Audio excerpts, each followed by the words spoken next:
तुमने अपना चलन बदल दिया है, लेकिन चौधरी सारंग का उसूल वही है कि इज्जत पर लगे दाग को धोने के लिए खून टपकाओ नहीं, खून बहा दो।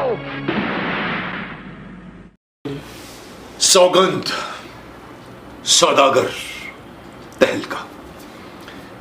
मैं इस ऑर्डर में इन 3 फिल्मों का नाम इसलिए ले रहा हूं कि ये मेरी 3 फिल्में थी जो महाभारत के बाद एक मैंने साइन की और एक के बाद एक रिलीज हुई और इसी ऑर्डर में रिलीज हुई। सौगंध, सौदागर, तहलका।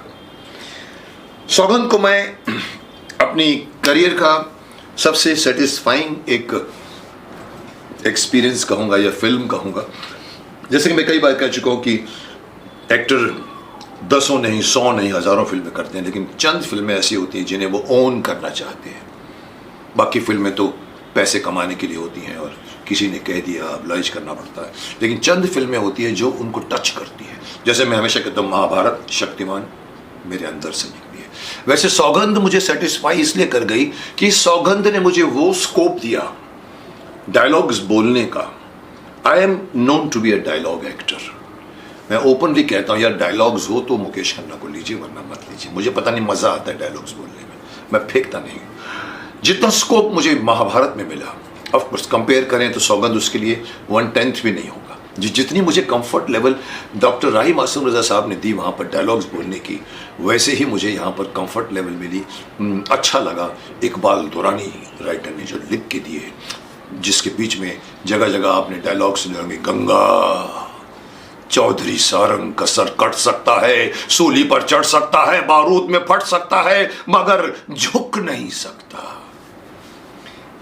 ये कैरेक्टर को निभाने में मुझे बहुत मजा आया, क्योंकि मैं एक थोड़े से अहमी कैरेक्टर को बहुत पसंद करता हूं, स्वाभिमानी कैरेक्टर को बहुत पसंद करता हूं। और ये एक ऐसा शख्स था जो मानी हुई मान्यताओं से भी अलग हटकर कहता है प्यार करना पाप है, जबकि दुनिया में सब प्यार करते हैं।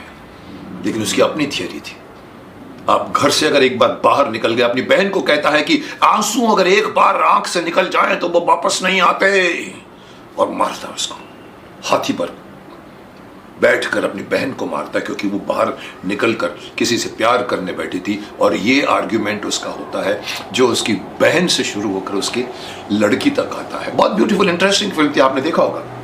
आज मैं इस सीक्वेंस में मैं सौगंध को ला रहा हूं। जैसे कि मैंने आपको पिछली बार कहा था कि मैं आपको अपनी हर फिल्म की कोई ना कोई इंटरेस्टिंग किस्से सुनाऊंगा। मैंने आपको सौदागर का सुनाया, तहलका की सुनाया।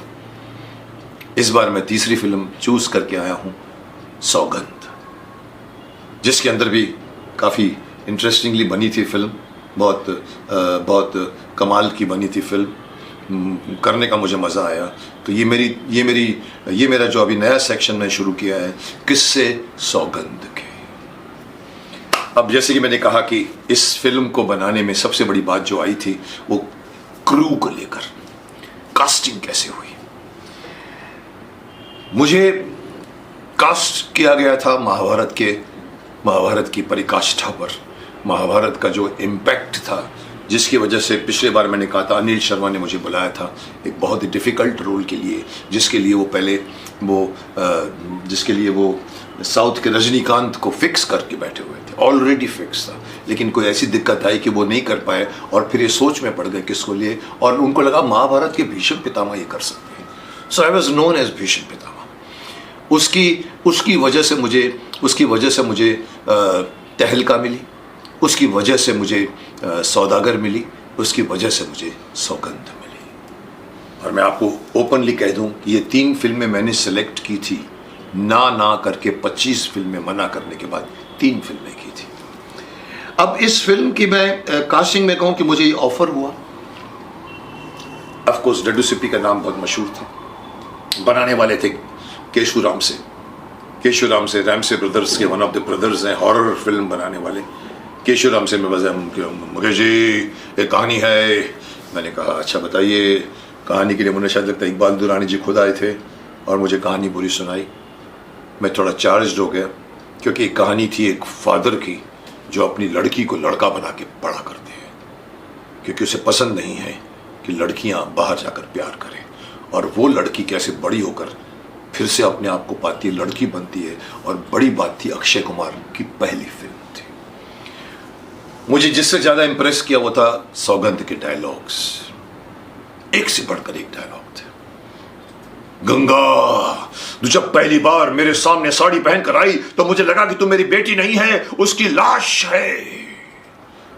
और फिर हमने सोचा कि लाश को अगर ज्यादा देर तक रखो तो वो बदबू मारने लगती है, इसीलिए हमने उसकी सगाई, उसकी शादी तक तुम्हारी कह दी। क्या बात है कहने की। मुझे फ्लो मिला, सुर मिला। आज भी लोग मेरे डायलॉग्स की तारीफ करते हैं जो महाभारत के करते हैं। मुझे शोज में सौगंध के डायलॉग सुनाने पड़ते हैं। हर आदमी बोलता है चौधरी सारंग, चौधरी सारंग, चौधरी सारंग, और मेरे मुंह से निकलता है गंगा। कितने लोगों ने फिल्में देखी, सबके हाथ ऊपर उठ जाते हैं।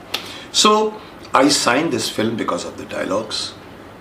और सबसे बड़ी बात थी कि अभी तक तो मैं बता रहा था कि कैट एंड माउस की गेम, लेकिन सामने कौन थे? राखी जी थे, अपने जमाने की बहुत बड़ी स्टार। उस जमाने में पीक पे थी वो, और उनके सामने मुझे खड़ा किया गया था। अगेन मुझे थैंक्स बोलना पड़ेगा डडू सिप्पी को कि उन्होंने मुझे इसके लायक समझा, क्योंकि राखी जी के सामने हमेशा या तो अमिताभ बच्चन आते हैं, या तो बड़े बड़े विनोद खन्ना आते हैं, बड़े बड़े एक्टर आते हैं। उसमें एक relatively new actor Mukesh Khanna, जो महाभारत से अभी सिर्फ निकला है, वो आदमी राखी जी के सामने डायलॉग बोल पाएगा कि नहीं बोल पाएगा, ये बहुत बड़ी बात हमारी इंडस्ट्री में होती है। मैं इसको बिलीव नहीं करता। सामने कौन सा एक्टर है मेरे को फर्क नहीं पड़ता, चाहे दिलीप साहब है, राजकुमार हैं, शत्रुघ्न सिन्हा जी हैं, मुझे बोलना पड़ता तो मैं बोल जाता हूँ। पर कई लोग थोड़े से सोच में पड़ते, अरे यार शक्तिमान जी आपके सामने आते तो हमारे बाल खड़े हो जाते हैं। मैं देखता हूँ उन लोगों को, होता है एक तरह का चेहरे पर, दिमाग में थोड़ा टेंशन दिखेगा तो कैमरा पकड़ेगा।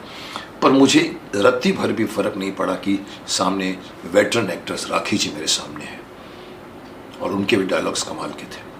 और वो आती थी, बार बार ढोल डमामा लेकर आती थी, और बताने के लिए कि भाई कि तुम्हारे घर में लड़की पैदा हुई है और मेरे घर में लड़का पैदा होगा। और वो बोलती जाओ इसको खिलाओ, इसको पिस्ते बादाम खिलाओ, और इसके बेटे को बड़ा होने दो, अब जब बड़ा हो जाए तो उसको लेकर आओ ताकि हम अपनी बदला ले सकें। Something like that it went on for every time she used to come with dhol डमामा, ढोल डमामा। सो इस पहले किस्से में मैं इतना ही बताना चाहूँगा कि I sign this film, they signed me because of Mahabharata. I signed this film because of dialogues, because of my scope to say dialogues.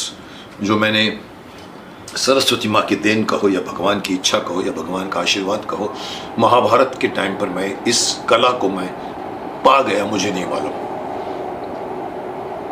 Mahabharat के पहले भी मैंने फिल्में की है, रूही, वक्त के शहजादे, कैप्टन बैरी, दर्द दिल, आप देखोगे तो उसमें है मुकेश खन्ना, डायलॉग्स भी हैं, लेकिन वो दर्जा नहीं जो महाभारत का था। तो मुझे कहीं ना कहीं महाभारत में वो एक जगह मिल गई थी। जो असिस्टेंट डायरेक्टर मुझे कहता है, अरे तेनू स्क्रिप्ट दी की लोड है यार, तीन बड़े बड़े तू इतने बड़े बड़े डायलॉग बोल चुका है। अब कहीं ना कहीं मेरे अंदर से वो एक डायलॉग बोलने का एक जज्बा, इंजॉयमेंट आ गई थी, और मैंने इसीलिए सौगंध साइन की। इस किस्से को मैं यहीं रोकता हूँ। अगली बार आगे बढ़ेंगे और देखेंगे कि ये फिल्म बनते बनते कैसे बनी। सो वेट कीजिए।